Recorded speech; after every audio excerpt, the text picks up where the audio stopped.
Good morning. This is Nurse Eunice with Florida Training Academy, and today we're going to be covering the NCLEX review, NCLEX exam prep, covering prioritization and also delegation for new nurses and nursing students. So I'll give you a few moments to receive your notifications.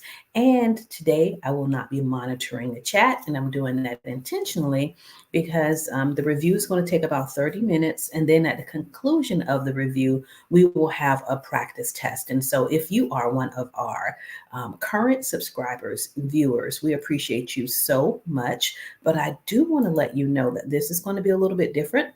I listened to what you all said, and you want two separate channels. You want one channel for CNA exam prep, and then another channel for the NCLEX prep, for the nursing exam prep. And so, Florida Training Academy, the channel you're on right now, is going to remain for CNA. And then I have a separate channel, which will be in the description area. And that one, Eunice Mathis, that's going to be for NCLEX prep. So we'll get started in a few moments.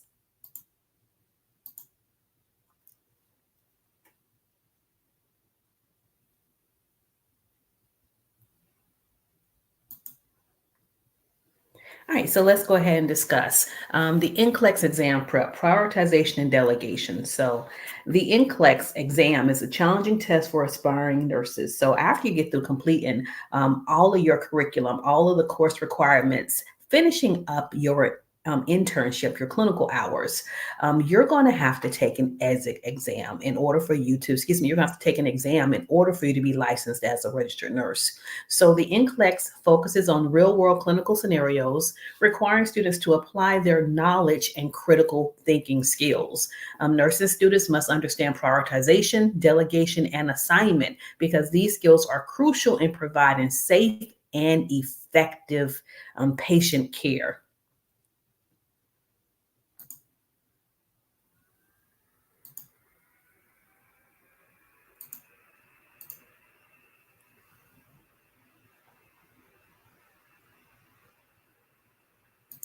All right, so moving forward, let's talk about prioritization.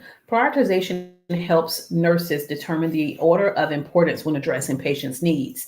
Delegation involves entrusting tasks to other healthcare team members based on their competency. And assignment refers to the distribution of patient care responsibilities among the team. Having a strong grasp of these concepts ensures that nurses can successfully manage their workload and make sound clinical decisions. At the conclusion of today's lesson, don't forget we also have a practice test to test your knowledge of prioritization, delegation, and assignment. The test was designed to help simulate real NCLEX exam questions and provide you an opportunity to assess your understanding of these crucial concepts. By challenging yourself with this practice test, you can identify any areas of weakness and further improve upon your exam readiness. So let's talk about what we were just mentioning, prioritization, delegation, and assignment. What is the difference? So as a nurse, you're going to have to work with a team of healthcare providers, whether it's the CNA, it's the LPN, it can be the phlebotomist. Who does what? So prioritization, that identifies the most urgent needs and tasks, focusing on the most critical patient's needs first. It is essential to distinguish between immediate, emergent, and non urgent tasks. We'll get to those shortly. Delegation. This involves assigning appropriate tasks to other qualified healthcare professionals like CNAs or LPNs based on their scope of practice and the patient's needs. Assignment. This refers to allocating specific patients to nurses for care based upon their expertise, workload, and complexity of the patient's condition. For example, you wouldn't want to give a critical patient to a brand new nurse if you were actually making the assignment. You would want to give that patient to a more seasoned nurse who had more clinical judgment. Speaking of which, what is clinical judgment in nursing? So, clinical judgment in nursing refers to the ability to analyze and interpret complex patient data to make informed decisions about their care. It involves integrating medical knowledge, critical critical thinking skills and experience to identify problems, establish priorities, and determine the appropriate course of action. Developing strong clinical judgment is crucial for nurses as it allows them to provide safe, effective, and patient centered care. It involves making informed decisions based on assessment, critical thinking, and analysis of patient data. Analysis of data, what are we talking about? Diagnostics. Let's look at those labs. Let's look at the EKG. Let's look at the chest x ray. Nurses use clinical judgment to prioritize care, delegate tasks, and also to determine the appropriate interventions for individual patients. So, yes, the NCLEX exam can be challenging because if you've only been in a clinical setting as a student, we're now requiring you to think as a nurse in a role that you haven't actually performed yet. So to prepare you for this test, we actually have a scenario that we're going to be covering while we're online together today. So you can just start thinking about it. What would you do if you had a sick patient? Who would you delegate tasks to? And how would you prioritize that patient's needs versus the needs of other critical patients at the same time? So whenever you're studying your complex case scenarios, you want to be considering the multiple patient needs. Sometimes as a nurse, you're going to have to take care of multiple patients with overlapping needs. Time constraints. You can't move slow when someone is ill. So some scenarios often involve time constraints, forcing you to make quick decisions and manage tasks efficiently. And then the unpredictable events. These scenarios often include changes or complications that require you to adapt your care plan and prioritize patient safety.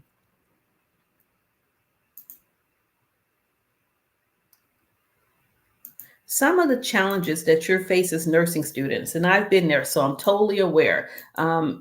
Time constraints. You have to learn a lot in a short amount of time. So nursing students often face tight schedules. You're trying to juggle coursework, your clinical rotations, and your personal commitments. A lot of nursing students are on their second or third degree, and they have families to take care of. So it's a juggling act, but it is doable.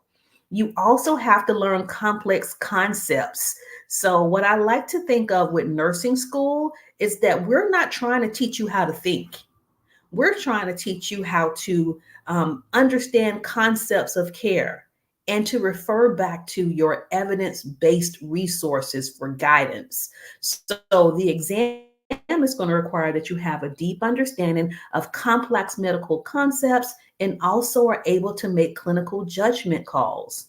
This is a high stakes exam. So passing the NCLEX is crucial for graduating and becoming a nurse, whether that is going to be a LPN, a licensed practical nurse, or an RN, a registered nurse. Regardless of which program you choose, the shorter is LPN, the longer is RN. At the end, you still have to take a high stakes exam to make sure that you're competent and able to serve as a nurse. Of course, there's going to be stress and anxiety all the way through the program. And then when you get through your nursing program, there's more stress and anxiety because you have to take the NCLEX. And so if you are someone who has maybe taken the NCLEX before and you were unsuccessful, this is, a video for you also. Our videos that we're going to be creating, we are now partnered with Remar Review. So Remar Review, we're going to be doing a whole video series on everything NCLEX PN, NCLEX-RN, because we know a lot of our students are going to go farther than CNA. And we want to make sure that you have a reliable source, someone that you trust, someone that you know will guide you and help you get to that next level. Let's talk about delegation. So, a CNA is a certified nursing assistant, and an LPN is a licensed practical nurse. And so each of them require a certain skill set. And it's essential if you're going to be the RN who is delegating to CNAs and LPNs that you understand what task you delegate to which person. So prioritize patient safety and avoid delegating tasks that require complex nursing judgment or assessments to CNAs. LPNs usually do not do the initial assessment. They also don't do the initial discharge, initial education assessment, or they also do not um, initiate the care plan. Those tasks have to be performed by an RN. And then once the RN has initiated it, then the LPN can come back and start assessing the patient and or adding notes and reinforcing the teaching that the RN has already provided.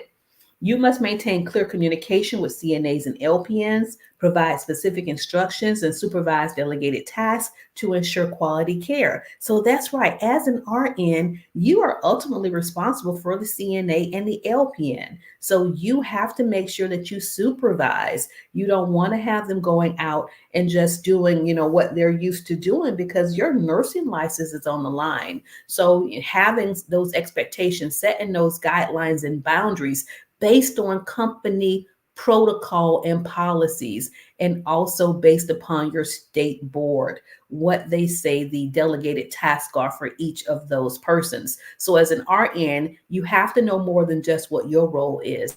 You have to know what the CNA and the LPN's roles are also. And then you must properly document those delegated tasks and respond to any issues. So maintain accountability for all nursing care provided to patients. Being an RN is a lot of responsibility, but it is so rewarding and so worth it. Let's talk about improving your assessment skills.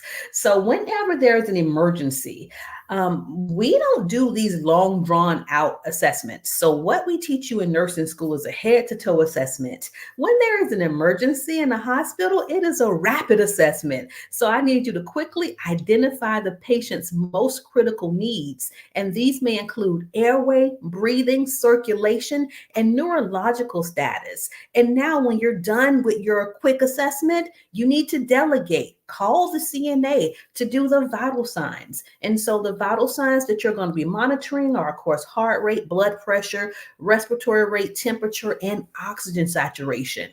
Now, as we're stabilizing the patient, now you can be asking those questions about the history and the symptoms. Or because you have a team, you can ask one of your other nurses, one of your colleagues to, about the patient's medical history, to go get the chart, because we have to gather information. If a patient's bleeding, are they bleeding because of an injury, or are they bleeding because maybe they're on anticoagulants? So knowing about that medical history is so important, including current symptoms and any medications they're taking.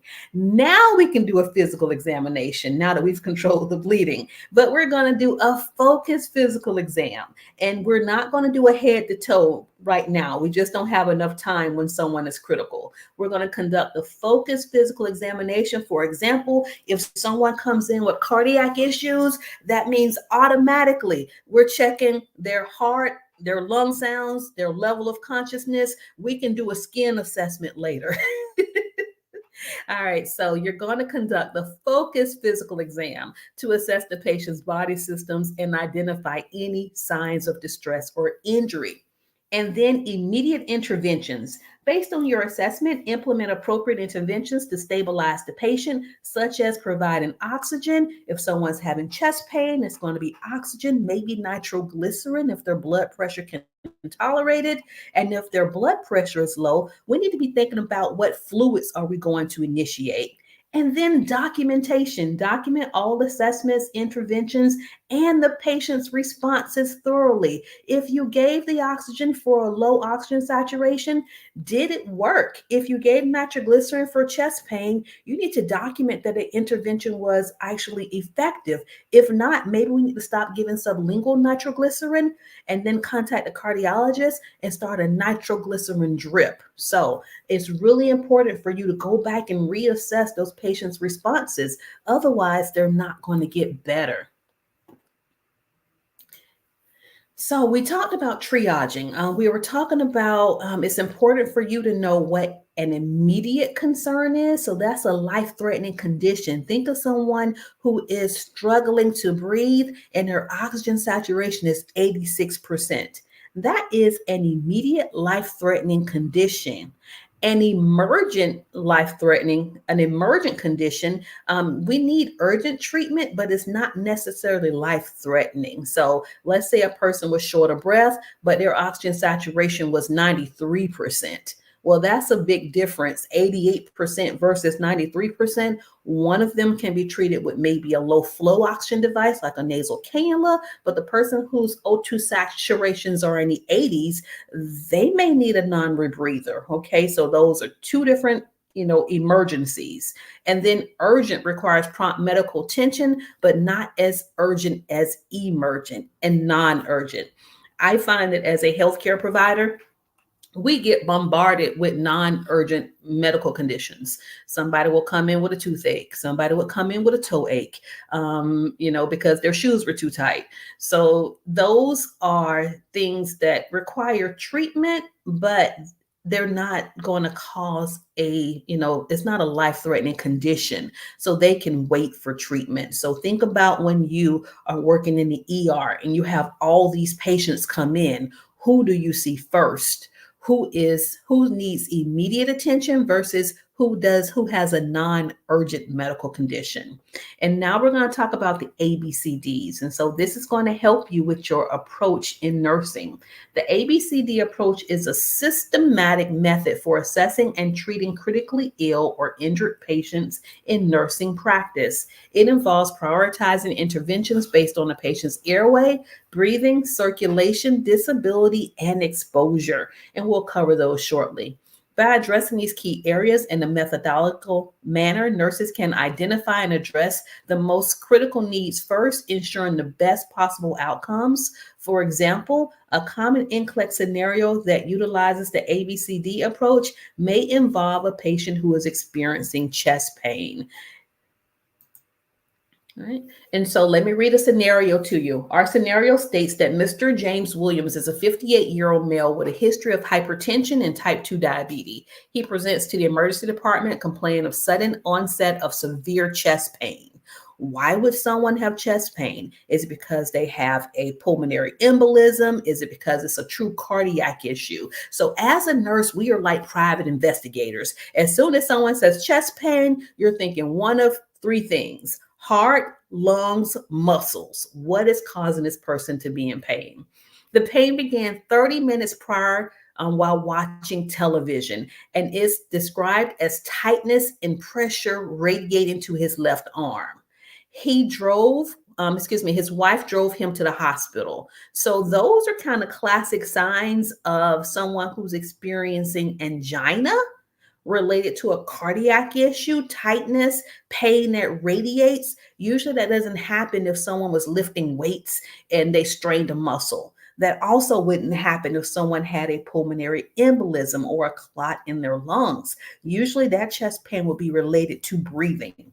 The emergency department staff immediately triages Mr. Williams using the ABCD assessment framework. This systematic approach prioritizes the most critical patient needs, starting with airway, breathing, circulation, disability, and exposure. So let's go ahead and start assessing Mr. Williams' airway.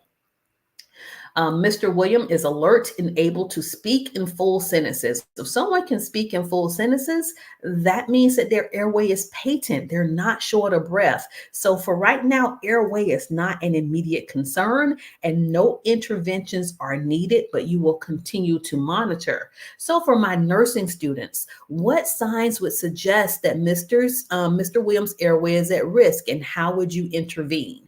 Right now, airway's patent. He's talking to you in full sentences. But let's say that you heard wheezing or that he had dyspnea. He was having a hard time breathing. How would you intervene if that were to happen? And so a patient's ability to speak indicates a clear airway. However, if Mr. Williams becomes confused, unconscious, or has swelling around his airway, which could be due to an allergic reaction or trauma, we have to intervene. So airway management, such as positioning, airway adjuncts. Think of those ACLS classes that if you haven't taken, you're going to be taking soon. Do we need to put an oral pharyngeal airway in? Do we need to intubate this patient to protect their airway? So that's what we mean by airway adjuncts, or intubation may be necessary. But thankfully, right now, Mr. Williams' airway is patent, and we can go to the next part of our assessment. Let's go to B, breathing. All right, so Mr. Williams appears to be breathing faster than normal, but he could be anxious, you all. He's having chest pain. His respiratory rate is 24 breaths per minute, and his oxygen saturation is 92% on room air. He is not using accessory muscles, and there are no signs of cyanosis or poor oxygen exchange.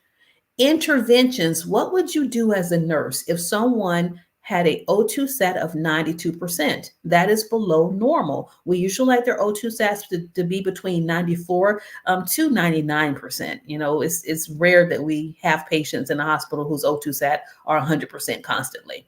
So your intervention would be to use a low flow oxygen device, such as a nasal cannula, and you would start the oxygen off at 2 liters, and then you would titrate, you would increase it, usually to a max of 6 liters if it's a traditional nasal cannula, and that's going to help to improve oxygenation. Question for my nursing students: what factor would you assess to determine if Mr. Williams is breathing effectively, and why is oxygen important in this situation? So we have somebody who's having chest pain, and his respiration rate is 24. His O2 sat is 92%. Why do we need to put oxygen on him? And so the rationale: a normal respiratory rate and adequate oxygenation are essential for effective breathing. But in a cardiac event, providing that supplemental oxygen helps to ensure that the heart muscle gets enough oxygen to prevent further ischemia. That's right, he probably has a blockage. So whenever you have somebody who has chest pain and you think it's from a cardiac nature, yes, we're going to put supplemental oxygen on them, because we know that the heart is not getting proper circulation. So parts of the heart are not getting oxygenated. Providing that supplemental oxygen is really important. Let's go to the C. So we covered airway. We covered breathing. Great job, nurses. Let's do C, circulation. Mr. Williams' heart rate is 110 beats per minute. We consider that to be tachycardia. His blood pressure is 145/90. His skin is pale. He reports feeling lightheaded, and his peripheral pulses are present but slightly weak. Pulses are going to be a little bit weaker when someone has tachycardia. The heart is beating fast. The blood pressure, we're going to monitor that, but his skin is pale and he feels lightheaded. So we need to start doing some interventions, because even though he is, symptomatic, we want to prevent and arrest. We want to stop this from getting worse. And most of the medications that we're going to be using are going to require access, intravenous access. So you're going to call your team. We're going to establish an IV access, and we're going to administer a fluid bolus if necessary, because his heart is beating fast. His blood pressure is up right now, but he is feeling lightheaded. So he could possibly be dehydrated. And we're also going to prepare to administer aspirin based on your hospital protocol to reduce the risk of clot formation. And so here's our rationale. A rapid heart rate and pale skin may indicate that the heart is not perfusing effectively, in spite of that higher than normal blood pressure. Don't let the blood pressure trick you.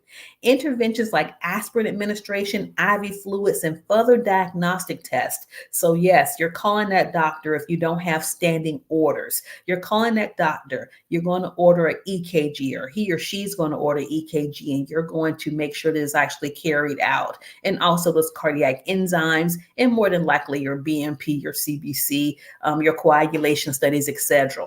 This is going to help manage the situation by supporting circulation and addressing the potential ischemia. D, disability. This involves a neurological status. Fortunately, Mr. Williams is alert and oriented to place, person, and time with no signs of confusion or altered mental status. He rates his pain as an 8 out of 10. So, what will we do? We're going to continue to monitor, and any sudden change could indicate a worsening condition, including a drop in oxygen. So, if he becomes confused, that could mean that his heart attack is worsening or that he could be having a stroke or some other medical condition at the same time. For example, they did say that he had diabetes. So what if he also had chest pain and because he hadn't eaten, his blood sugar dropped? So as a nurse, you're always thinking, why is this happening? If you're a nurse who doesn't ask why, I'm concerned. Always ask why and try to figure it out. Remember, our job is to be medical investigators. So, question for our nursing students: why is it important to monitor neurological status in a patient with chest pain?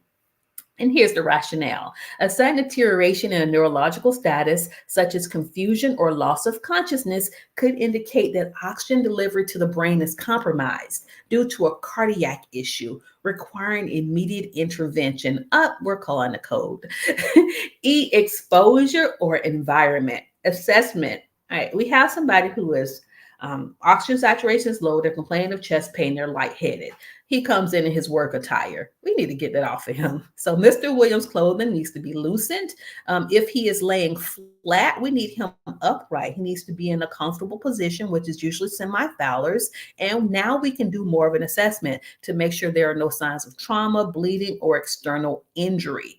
And so a question for my nursing students: why is it important to maintain Mr. Williams' body temperature and comfort during this assessment?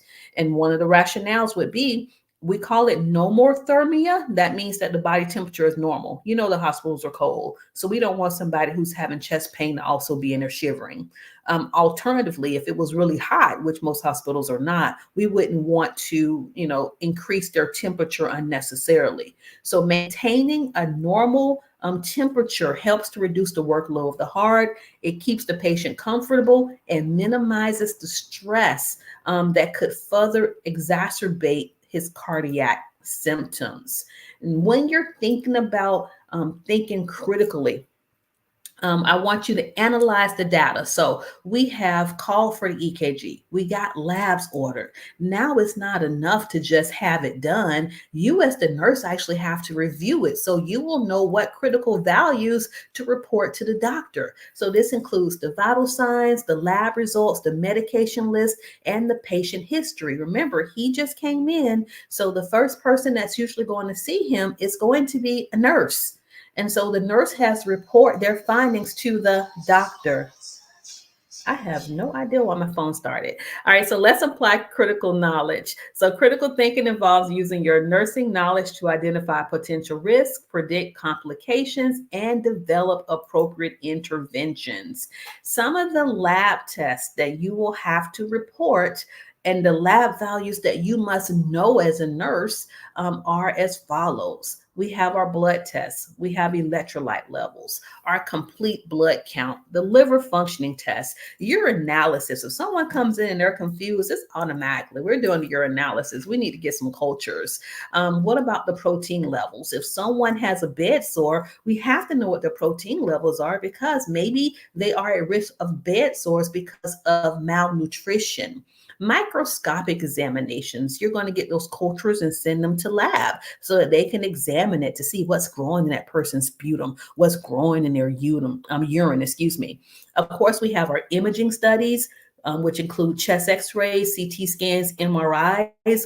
All of this is important. And you as the nurse, you may not interpret everything, but you do need to be able to look at it, to review it, so that you can communicate the findings with the healthcare team.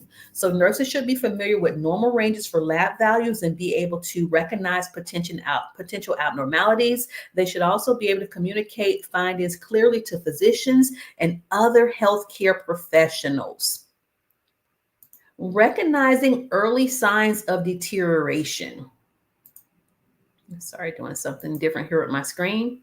There we go. So if you're going to be a good nurse and you're going to prioritize patient care, we have to try to prevent arrest. And a way to prevent an arrest is to recognize the early signs of clinical deterioration. One of the easiest ways to do so is to monitor the vital signs. So changes in heart rate, blood pressure, respiratory rate, temperature, don't forget O2 saturations. Those fluctuations could indicate potential complications, and you want to intervene early. Make the doctor aware of the changes early and continue to monitor your patient. Remember, if someone has any changes in their mental status, such as confusion, loss of consciousness, disorientation, or agitation, those could also be signs of low oxygen levels or that there's a worsening of their condition. Skin color, look for pallor, cyanosis, jaundice, which could be signs of hypoxia, circulatory issues, or liver dysfunction. And I like to joke because we make a lot of, whenever we're teaching CPR, it's always, oh, cyanosis if they're blue. Well, African Americans, dark skinned Asians, dark skinned Hispanics, we don't turn blue. So another way to check for circulation, don't forget capillary refill. How many seconds does it take for the blood flow, the pinkness to return to the nail bed? So be thinking outside of the box whenever you're thinking about color changes, because again, cyanosis does apply to lighter skin tones, but it doesn't apply to somebody who's darker. And then our respiratory distress, you're going to assess for shortness of breath, labored breathing, wheezing, or increased respiratory rate. Don't forget about those use of their accessory muscles. So when you see their stomach moving more, that would be a sign that this person is actually in respiratory distress too.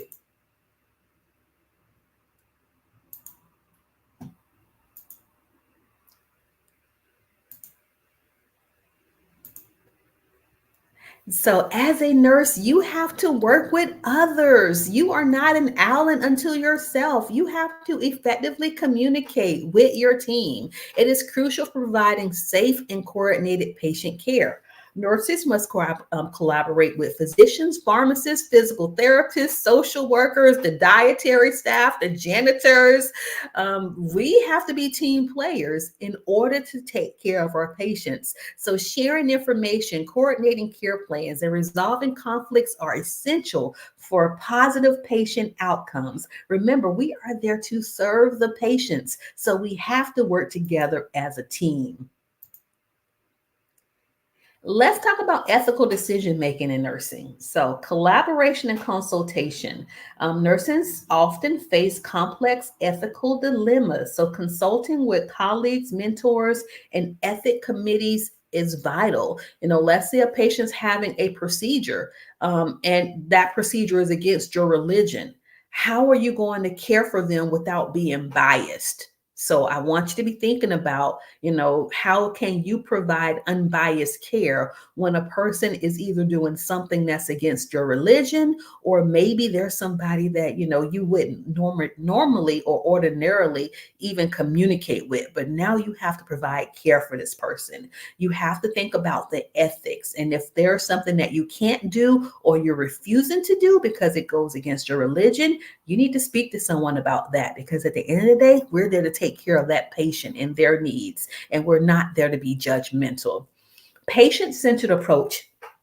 Ethical decision making prioritize the patient's well-being, rights, and values. Respectful communication and advocacy are crucial. We are there to support the patients. We have to get out of our feelings. So if it's not patient-centered, you need to make it so that the patient feels appreciated, and that they feel valued, and that they feel they are part of the team, which is also why when you do your reports at the end of your shift, you're supposed to do so at the bedside. Involve the patient, introduce them to the new staff that's coming on, and make sure they don't have any questions before you exit the room. So ethical frameworks and principles, like beneficence, non-maleficence, autonomy, and justice. Those are ethical principles that your nursing school will be discussing with you if they haven't already done so. And don't forget about continuing education. You don't want to be a nurse who doesn't continue to learn. You're going to be stagnant. And with technology, with AI, with telehealth, we cannot afford to have nurses who do not continue their training after their schooling has finished. Oh my God, you all have so much to learn in order to be a nurse. Let's talk about those medications. And later this week, I have a video coming out that's going to be on labs and also a video coming out on medications, those high risk medications. So, and there are more than five rights, but for this video purposes, we're just going to say there's five rights of medication administration: right patient, right medication, right dose, right route, right time. So you want to make sure that you're giving the patient the medication that's ordered for them, and that you're giving it for the right purpose. You don't want to give Tylenol for a headache if the doctor has ordered the Tylenol for a fever. You would have to call the doctor back to get that order edited. Otherwise, you did not give the right medication for the right reason, and that would be a medical error. This is crucial for safe and effective medication administration. Talk about those drug interventions and allergies. Thoroughly review your patient's medication history and allergies to avoid potential adverse reactions or drug reactions. Remember, just because the doctor ordered it and the pharmacy prescribed it, if you as the nurse give it and the patient has an allergy to it, you are responsible for whatever happens to that patient. So you have to make sure that before you give medicines, that you're always asking about this person's history and their allergies. And we oftentimes catch the mistakes of the other healthcare providers. Let's talk about monitoring and evaluation. Continuously monitor patients for therapeutic effects. If I gave you an antibiotic, I'm going to be expecting that, especially for like pneumonia, I'm going to be expecting that your airway exchange, your breathing improves, that your oxygen saturations go up, that you don't have fevers any longer. So there should be therapeutic effects for the interventions that we provide as nurses. And we're going to work together to make sure that if something isn't working, that we contact the doctor so we can get our dosages adjusted, or maybe they need another culture. That person probably needs another type of antibiotic. Documentation. Document all medication administration accurately and promptly in the patient's medical records, including the time, route, dose, and any observations or patient responses. Remember, if you don't document it, you have no proof that you actually did it. Oh, this is one of my favorites: fluid and electrolyte imbalances. So, understanding fluid and electrolyte imbalances is crucial for nurses to effectively manage medical conditions, because these imbalances can have a significant impact on a patient's overall health. By having a comprehensive understanding of fluid and electrolyte balances, nurses can identify and address any imbalances promptly, ensuring the patients receive appropriate interventions and treatments to restore balance and prevent complications. Additionally, understanding these imbalances helps nurses provide tailored patient education on fluid and electrolyte management, promoting better self-care and overall health outcomes. So, one of the first images we have here is of a person who is hypovolemic. Hypo meaning lower than normal. Volemia referring to the volume of blood, the volume of fluid. So recognizing hypovolemia, which is a decrease in blood volume. If someone doesn't have enough blood flowing, remember the red blood cells carry oxygen. So if they don't have enough blood flowing, they're going to be weaker. Their O2 set may be lower. Does this person need fluids, or do they need a blood transfusion? So whenever someone is hypovolemic, we want to be thinking like, what can we do to raise their blood pressure? Least invasive is always first. So maybe we can give them more fluids orally.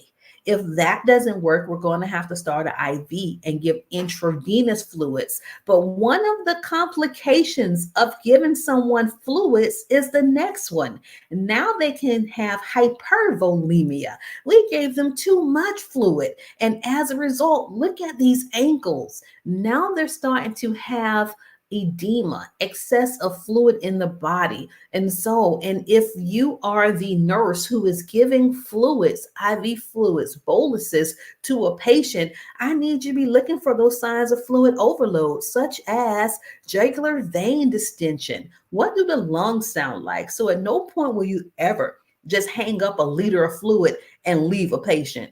You need to go back in there, keep doing those vital signs. You need to be checking on that patient, because a patient can go into have a CHF exacerbation. We don't know if they have CHF. They just came to us and they were hypovolemic. They didn't give us much information, but you can cause another healthcare concern by trying to treat a healthcare concern. So that's why it's important for you to monitor, to go back to document, and to make sure that whatever intervention you perform, that is actually effective. Let's talk about hyponatremia. So natremia refers to sodium. Again, hypo is low. So we have low sodium levels. When you don't have enough sodium, maybe it's because you've been drinking a whole bunch of water, or because you decide to take salt out your diet, not knowing totally that your body does need some salt and that there's salt naturally in foods. But if you are hyponatremic, you're going to feel weak.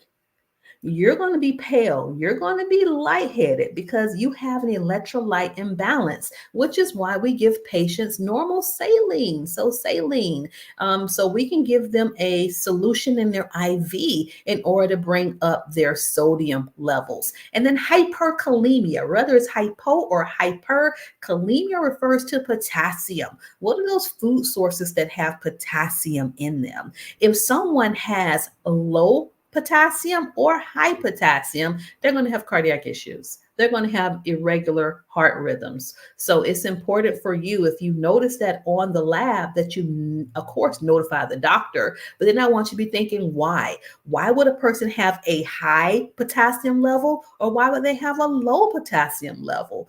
Are they not eating enough? Or maybe they're on diuretics that pull the potassium. So those are things that's always asking the why, being an investigator, and then we need to treat it. So for hyperkalemia, there's a treatment.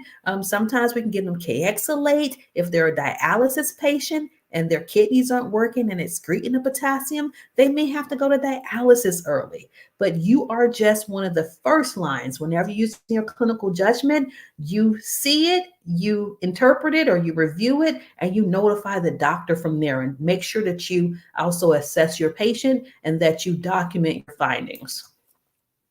Now, we talked about earlier, what do you do if someone was having an emergency? Let's talk about respiratory distress and also those interventions.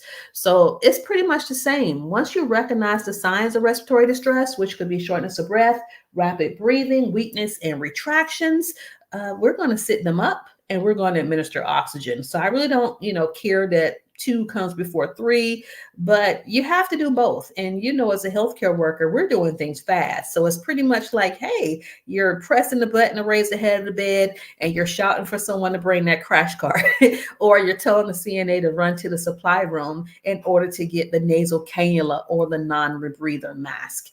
And so now that we have this person sitting up, we've applied the supplemental oxygen. What medications are we going to be given?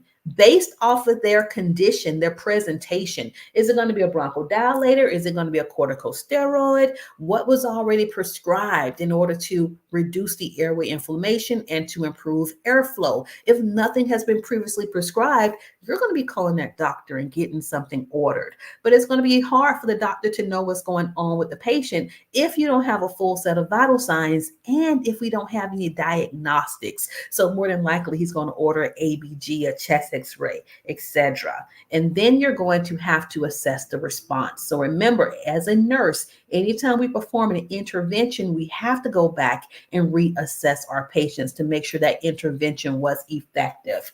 When you're dealing with somebody who has a cardiovascular emergency, we need to recognize it. So nurses must quickly identify signs of cardiovascular emergency, such as chest pain, shortness of breath, and abnormal vital signs. I want to exit this and just talk to you really quickly. I had a patient who, she was probably in her 70s, and she was on a telemetry unit, but all of her cardiac enzymes were coming back normal. And her initial EKG was also, normal.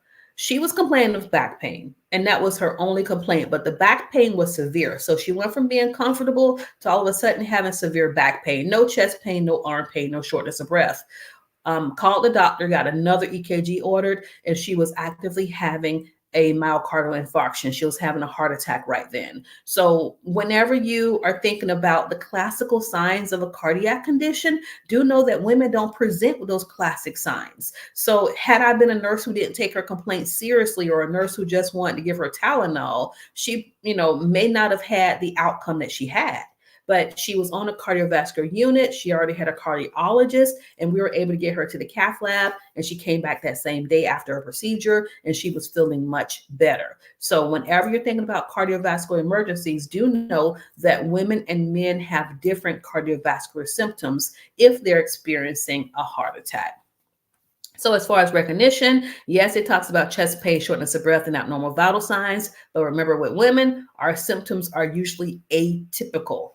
Immediate action, promptly initiate emergency protocols, including oxygen administration, obtain those vital signs, and contacting the medical team. Look, I will call a doctor and say, the patient says this, the vital signs are that, my assessment is this. I'm not sure what's going on with the patient, but can you tell me what would you like me to do, or what can we order so that I can, better help this patient? And then I get to document that I contacted the doctor. So I'm just not contacting the doctor and saying, oh, the patient doesn't feel well. The patient doesn't feel well. He says his head is hurting. His vital signs are this. I did a neurological assessment. Right now, everything is fine, but he's still complaining of a headache, rating an 8 out of 10. What would you like for me to do? And then we're going to continuously monitor the patient's condition, administer whatever medications the doctor has prescribed, and prepare for possible interventions. A headache, maybe this person now needs a CT scan. Maybe there could be an aneurysm that's happening. So you do not want to downplay what these patients are telling you, because if they're in your hospital, they may truly have an underlying condition that requires immediate intervention. And as a nurse, you using your clinical judgment, you're going to be the person who stops them from dying. What you do is really important. Our next slide, our neurological assessments. So our neurological assessments are crucial for identifying and managing potential complications in patients. So the level of consciousness, if you go in at 9 o'clock and Miss Lewis is talking to you, and at 10 o'clock, she is unresponsive. You're trying to wake her up and she is not communicating the way that she did previously. That would be a change in consciousness. But is it because her blood sugar is low, or is it because she had a seizure? Maybe she had a stroke. That is when your nursing judgment, your interventions, your assessment comes in, and you're going to notify the team and get some help for her. Pupil response. So yes, you have to have a pen light, ladies and gentlemen. You have to have a pen light and actually check those pupils for their reactivity. Motor function, actually raise their arms. Is their strength equally? Are they equally able to raise both limbs? Can they squeeze your hands? Sensory function, can they feel pain? If you press something against their skin, would they be able to tell if it was sharp or if it was dull? And then don't forget those vital signs. Vital signs, vital signs, vital signs. Another common reason that patients come to your facility, your hospitals, are because of gastrointestinal complications. So GI complications, particularly those patients with underlying medical conditions, they're going to come in, they're going to complain of nausea and vomiting, diarrhea, constipation, abdominal pain, and gastrointestinal bleeding. And so anytime a patient says any of that, I need for you to automatically be thinking about assessing those pain levels, assessing the abdomen. What would be their fluid and electrolyte balance? If a patient's been vomiting, then more than likely they're going to be dehydrated, which means their blood pressure could be low. They're going to need fluids. What type of nutritional support? If someone is unable to eat, are we going to need to put a NG tube in and feed them via that route, or will they need TPN? Pain management.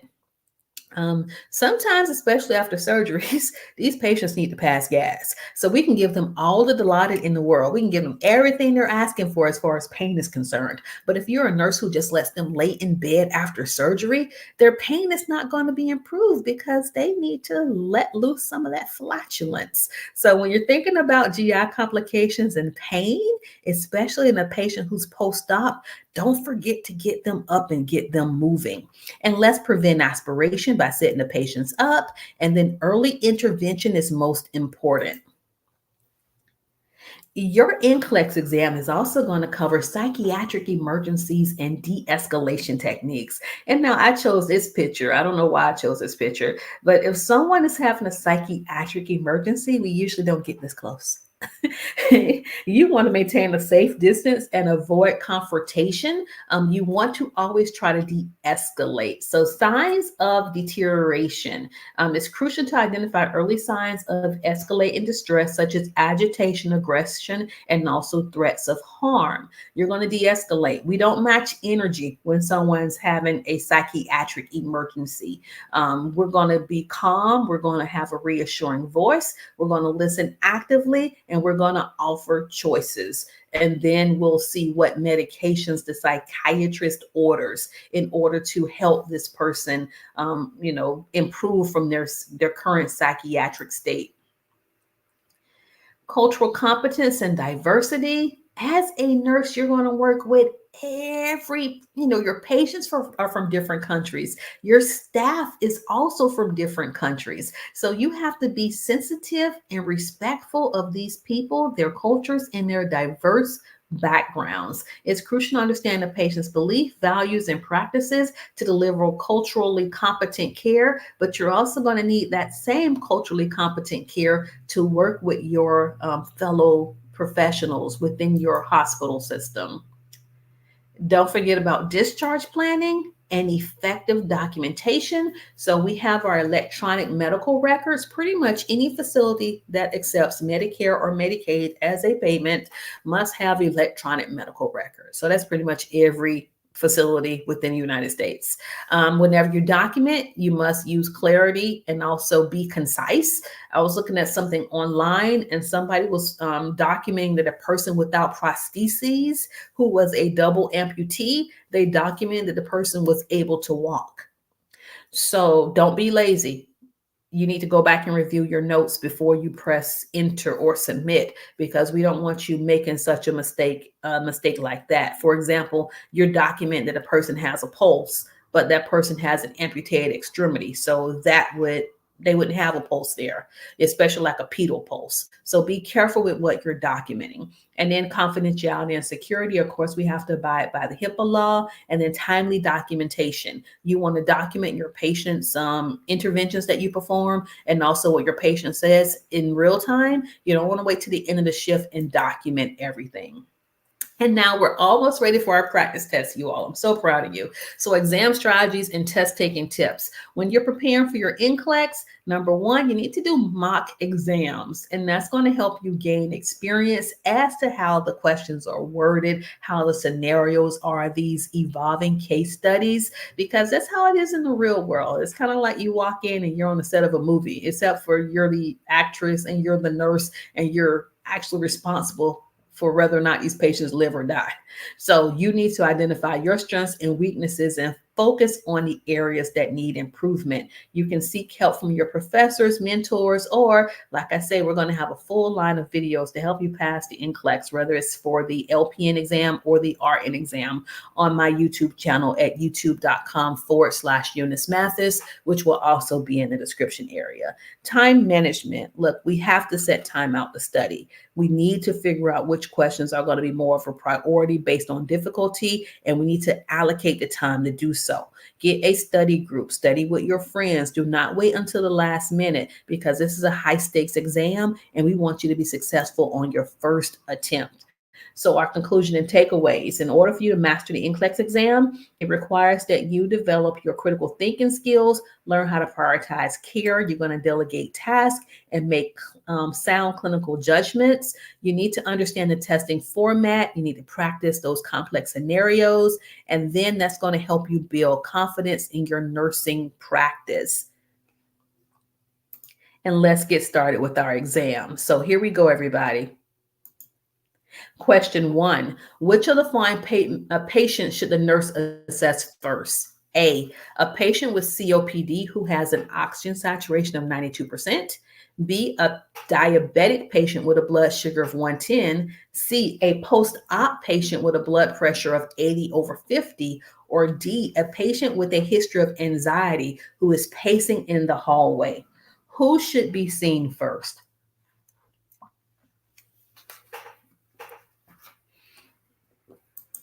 And if you chose C, the post-op patient with a blood pressure of 80/50, you're absolutely right. Hypotension, especially after surgery, could indicate hypovolemia or hemorrhage. And so that patient should be your priority and assessed before the other patients if you are the RN. Question 2, a nurse is caring for 4 patients. Which patient should be delegated to an experienced CNA? Is it A, a patient with stage 3 pressure ulcer requiring wound care? B, a post-op patient needing ambulation for the first time after surgery? C, a stable patient requiring vital signs every 4 hours? Or D, a newly admitted patient with chest pain? Which of these patients do you delegate to an experienced CNA? And if you chose C, you are correct. The stable patient requiring routine vital signs can be safely delegated to the CNA. All of the others, let's go back and review those. A newly admitted patient with chest pain, that's a nursing duty. A post-op patient walking for the first time, that is a nurse's duty. And of course, anything that's invasive, such as wound care on somebody with a stage 3 ulcer, that's also a nursing duty. So you would not give any of those tasks to the CNA. The only task that you could delegate at that time would be the vital signs on someone who is stable. Question 3, which task can an RN delegate to an LPN? Is it A, administering IV push medication to a patient? B, teaching a newly diagnosed diabetic patient how to self-administer insulin? C, monitoring a patient receiving a blood transfusion? Or D, administering a scheduled oral medication? Which of those tasks would be best for an LPN? Remember, you have to delegate. And if you chose D, you are correct. The LPNs can administer scheduled oral medications, but should not administer IV push medications or provide initial teachings to patients. Monitoring for transfusion reactions requires RN supervision. Question number 4, a patient is experiencing chest pain. Which action is the highest priority? A, administering morphine as prescribed. B, providing oxygen therapy as prescribed. C, assessing the patient's pain level. Or D, completing a head-to-toe assessment. This patient's having chest pain. What do you want to do first?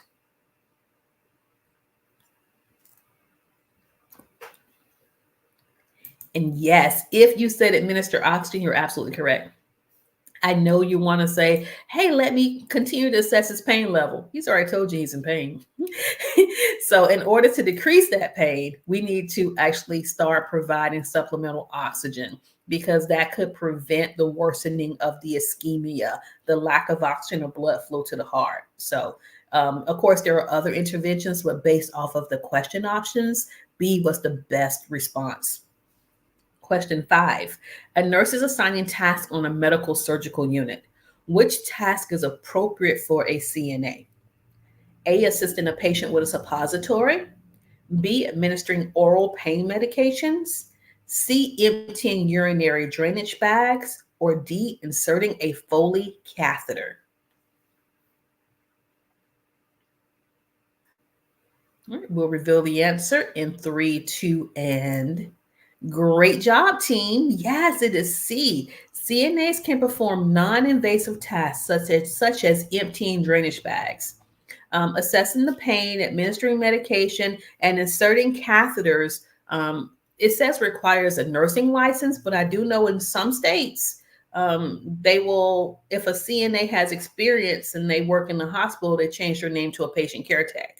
So whenever you're taking your NCLEX-RN exam or NCLEX-PN exam, I want you to think of a CNA who's not had any additional training. So don't just assume that because in your state, a CNA after a year of experience can give medications. That's not going to be the assumption for your test. For your test, CNAs do not administer medications. Question number 6, which of the following patients should the nurse assess first? A patient with a blood pressure of 148/90. B, a patient reporting a headache and fever. C, a patient is due for their next antibiotic. Or D, a patient with COP who is using accessory muscles to breathe. Who is your priority? And this one should be easy for you because anytime someone's using their accessory muscles, that is an indication that they are having respiratory distress. So the patient using accessory muscles to breathe may be experiencing respiratory distress, requiring immediate attention. Question number 7. Which task can a nurse delegate to a CNA in a long-term care facility? Is it A, assisting with bed to chair transfers, B, documenting the size of a pressure ulcer, C, administering topical medications, or D, initiating nasal gastric tube feedings?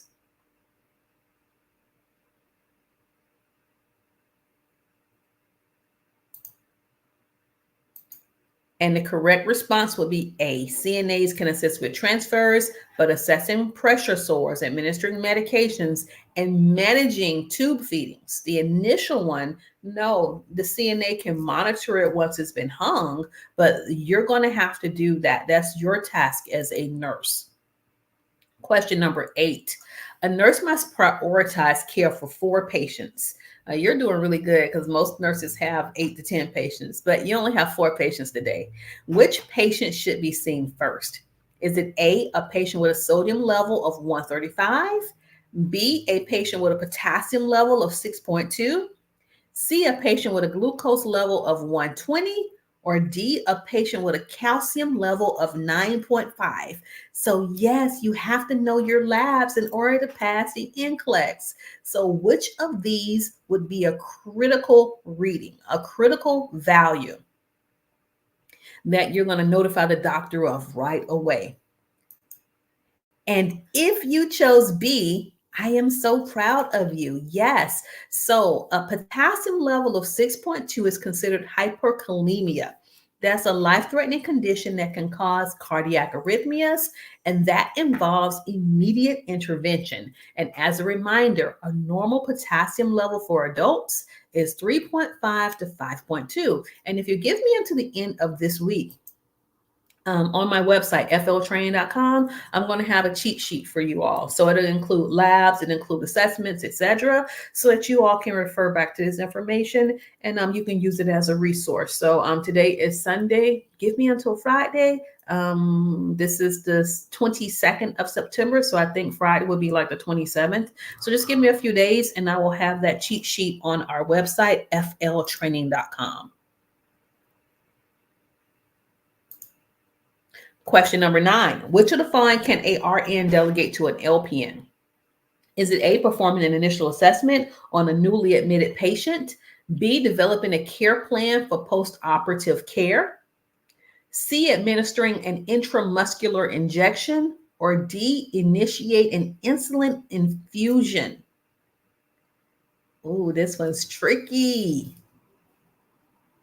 You have 10 patients. Which of these tasks do you delegate to the LPN who's working on your team? And if you chose C, you are fully aware that LPNs do not initiate any infusions. So they can hang maintenance medications, but if it's like an insulin infusion, that's not an LPN's role. They also don't do initial assessments and they do not develop the care plan. They add to the care plan. So LPNs can administer IM or intramuscular injections, but should not perform any of those other tasks. Traditionally, LPNs can administer medications orally, topically, by inhalation, or by, when it says injection, they're talking about subcutaneous or intramuscular injection. Question 10, a nurse is assigning tasks on a medical unit. Which task is most appropriate for a CNA? Is it A, changing a sterile dressing, B, teaching a patient about post-operative exercises, C, assisting a patient with a feeding, or D, administering subcutaneous insulin? And this is a CNA, not an LPN. What task would you delegate to the CNA? And that was super easy too. You're going to ask the CNA to go feed the patient. So C is the correct response. Question 11. The nurse is caring for 4 patients. Which patient should be seen first? A patient who is receiving IV fluids at 125 mLs per hour. B, a patient with acute kidney failure who hasn't voided in 6 hours. C, a patient with stable vital signs waiting for discharge. Or D, a patient post-op day 1 who is due for pain medication. Remember prioritization. Which of these patients has the most urgent medical need? And if you chose B, you are right. So I know you're thinking, oh, acute kidney failures where the kidneys don't work, they may not be producing any urine. That's exactly why you need to get in there fast, because they could be having a worsening of their kidney failure. So with acute kidney failure, a patient who hasn't voided in 6 hours, they become a priority because they may develop complications. If they're drinking and not voiding, they're going to end up being overloaded. They're going to have too much fluid, or they're going to have a worsening of their renal function. So you need to go in there and assess them, figure out, you're going to do a bladder scanner, see if they are retaining any urine, notify the doctor, and maybe this person may have to be restricted, be on a fluid restriction until we can figure out what's going on with their kidneys, because we don't want them drinking a whole bunch when nothing's coming out. So your assessment skills are really important. Question 12, the RN is making assignments for the shift. Which task should the nurse assign to an LPN? Is it A, teaching a newly diagnosed diabetic how to administer insulin? B, conducting the initial assessment of a patient? C, developing a care plan for a newly admitted patient? Or D, administering medications to a stable patient?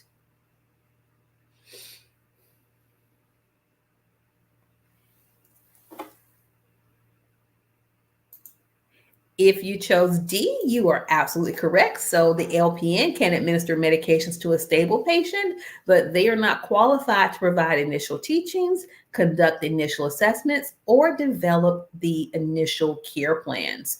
So I do want to tell you that when I started off as a nurse back in 1999, I was partnered with a wonderful LPN. And so I love working with LPNs, especially my seasoned LPNs. They are so wonderful, a wealth of knowledge. And so if you are considering, or if you're trying to, decide, do I go to LPN school? Do I go to RN school? I have a video for you. It's also a self-assessment, and I'll be posting that video this week. I don't care which one you do, as long as you do one. And the reason why I say that is because you can baby step. You can do it in increments. So if you can't go to school straight for 2.5 years in order to become an RN, what I recommend you do first is to become a CNA. And then that's a 1-month program, worst case scenario. And then go to LPN school, which is usually a year. And then there is an LPN to RN bridge option, which takes 1 year. So either way, in 2.5 years, you're going to be an RN, but you made money along the way. So you made your money income as a CNA, and then you went back to school and you made more money because you were able to work as a LPN, and then you go back to school and now there's tuition reimbursement. So I am not an RN who is going to tell you to avoid LPN school. I will not, because I know how hard nursing school is and that some of us are juggling multiple family dynamics. And so I need you to do what's best for you. And if going the incremental route works best because you don't have enough family support, remember at the end of 3 years, regardless, you'll still be an RN. You just chose a different route. All right, so back to our test.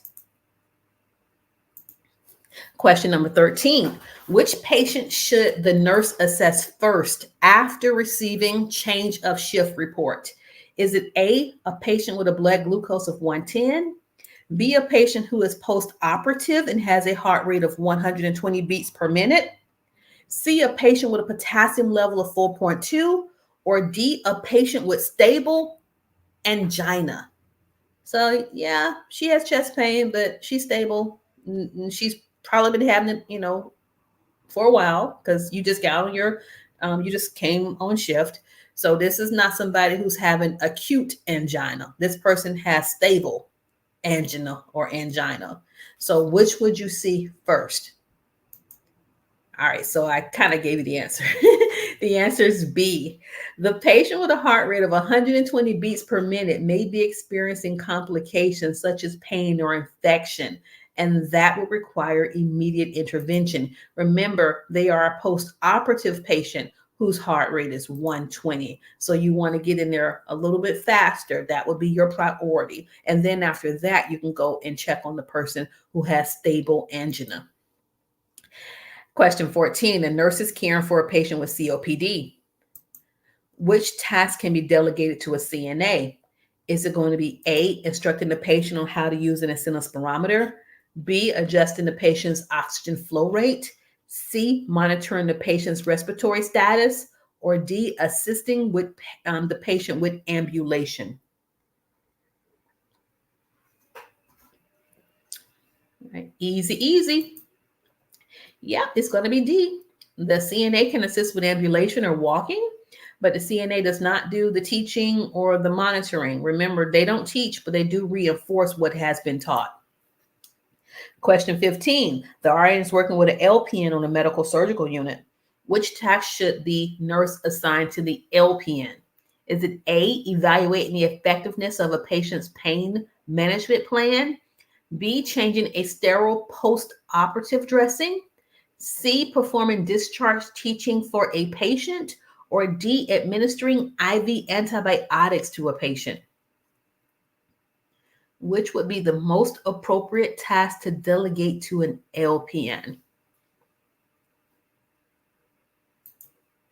Yes, it is B. So your LPNs, they do pills, medications, wound care. So yes, your LPNs can change sterile dressings, but they're not going to be doing the evaluation of the care. They also don't perform the discharge teaching, and they usually also do not perform IV medications unless they've taken additional training once they've completed LPN school.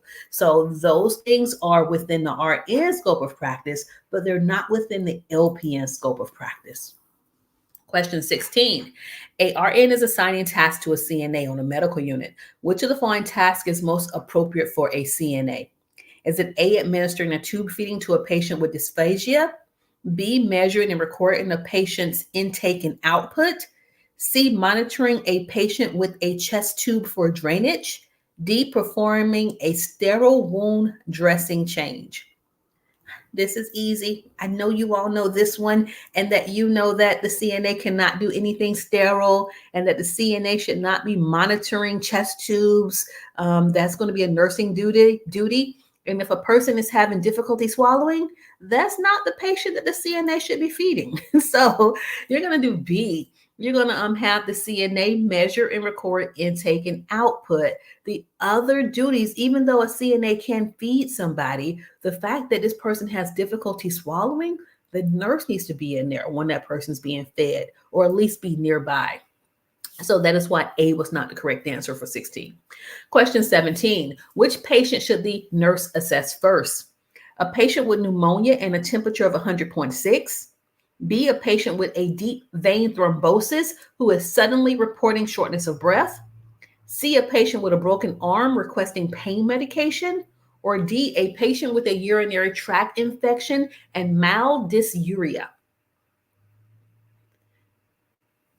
Hey, you've been on here with me for an hour now, so you know the ABCDEs, and you know that anytime a person has a issue with airway, we're going to them first. That is our priority. So a patient with sudden shortness of breath may be experiencing a pulmonary embolism, a life-threatening condition that requires immediate intervention. Question 18. A RN is delegating tasks to a CNA. Which task is appropriate to delegate to a CNA?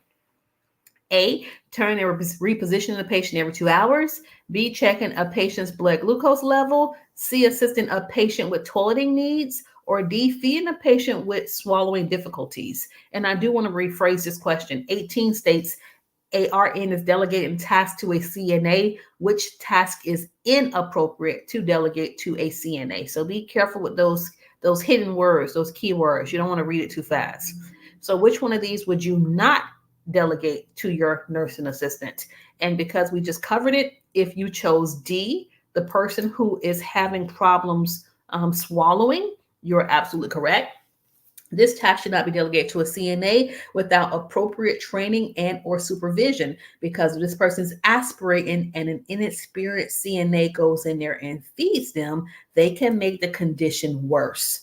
So that is something that either you need to talk to the doctor about, maybe changing the diet or making them NPO. But if you're really feeding this patient, or if this patient really needs to be fed, I would recommend that the nurse does so. Question 19. A RN is caring for multiple patients. Which task is appropriate to delegate to an LPN? Is it A, administering a blood transfusion? B, teaching a patient about home wound care? C, inserting the nasal gastric tube? Or D, conducting a health assessment? All right, so we have to share this workload. You can't do everything. So what task are you going to be giving to the LPN? Yes, it is C. LPNs can insert NG tubes, but should not administer blood transfusions, provide initial teachings, or conduct the initial health assessments. Those are responsibilities of the registered nurse. Question 20. A RN is prioritizing care for 4 patients. Which patient should be seen first? A patient who is 2 days post-op with a temperature of 99 degrees Fahrenheit. B, a patient with a chronic wound requiring a dressing change. C, a patient with an oxygen saturation of 89% on room air. Or D, a patient who needs assistance with ambulation after surgery. I know you understand it now. I know you got it now. You know that the person who has an O2 set of 89% is the one that you're going to go see first. But then you have to decide, what type of treatment are you going to do? You're going to raise the head of bed. Are you going to put a nasal cannula on this person? Not me, not I. I'm probably going to do a non-rebreather, simple mask, something that delivers more oxygen. When I'm trying to prevent an arrest, I can start off high and then wean down versus doing 2 liters, 4 liters, 6 liters. Oh, let me get a whole new device.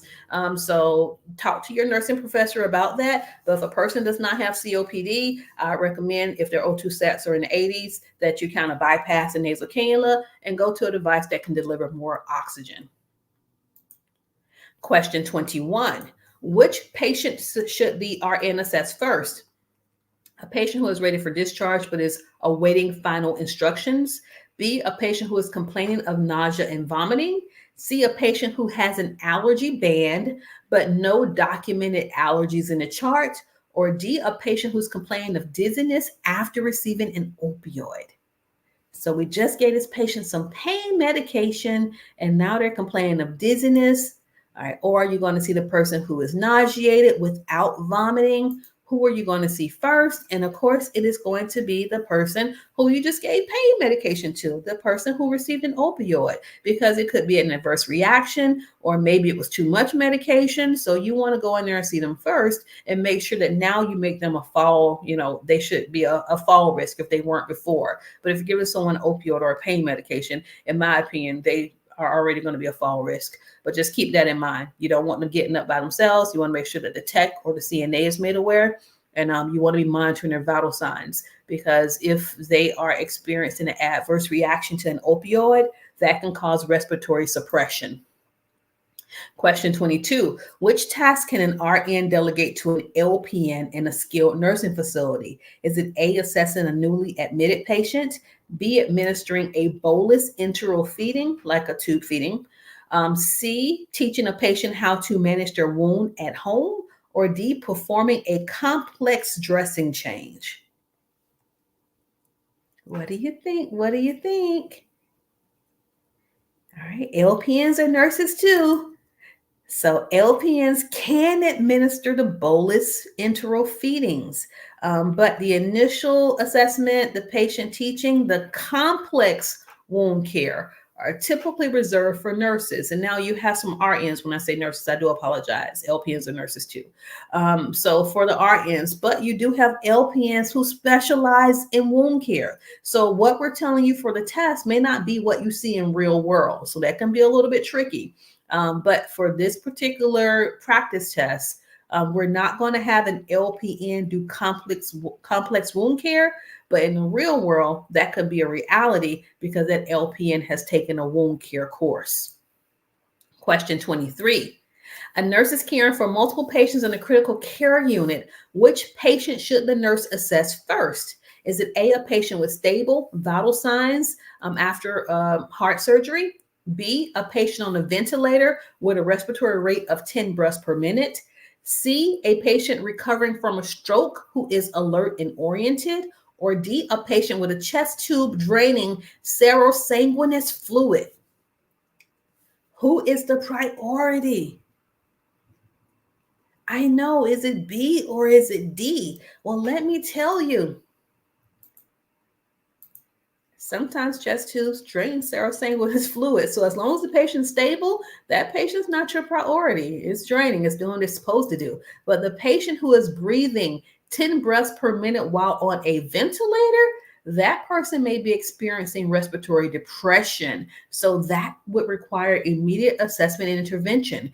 If you are not aware, most of our vent settings for an adult, the respiratory rate is set at 12 to 16 breaths per minute. So if this person is now breathing 10 breaths per minute, there could be an error with the ventilator. There could be something going on.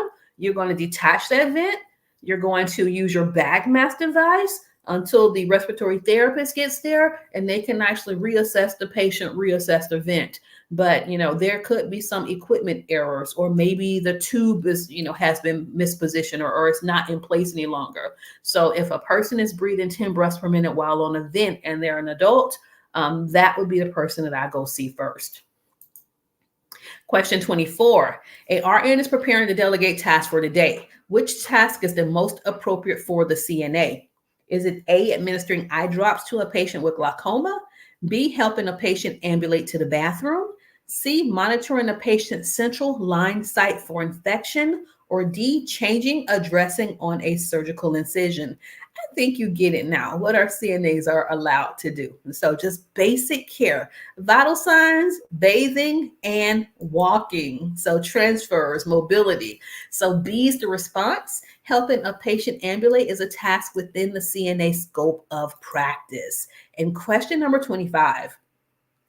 Which task would you, the RN, assign to an LPN? Is it A, teaching a patient how to self-administer insulin? B, monitoring a patient with a history of myocardial infarction? C, administering IV nitroglycerin? Or D, providing discharge instructions to a patient with heart failure? Which could the LPN do? And yes, if you chose B, they're not doing the initial assessment. They are monitoring a stable patient. An LPN can do that. That is within their scope of practice. So they can monitor stable patients with a history of heart attacks or myocardial infarction. However, they cannot provide the teaching. They cannot administer IV nitroglycerin or IV medications. And they also cannot provide the discharge instructions that require the expertise of a registered nurse. And guess what, guys and gals? Oh, I am so proud of you. I just want to let you all know again that Nurse Eunice and Florida Training Academy, we are now part of the REMAR review team. That is right. So we are now REMAR nurses. So we have NCLEX prep videos that are going to be coming up soon. And remember, we have to have 2 different channels. So if you go to our traditional YouTube channel, which is Florida Training, the viewer said they don't want RN videos on our CNA channel. So you have to go to our new RN channel, which is youtube.com/Eunice Mathis. And I'll make sure that's in the description. You all have been great. I hope you learned a lot. And I know this video was long, but we're going to produce more nurses and we're going to help you pass that test. And if you failed that test before, you're in the right spot. We're going to make sure that you pass this time. So, all right, I'll see you all in the next video. Bye, everybody.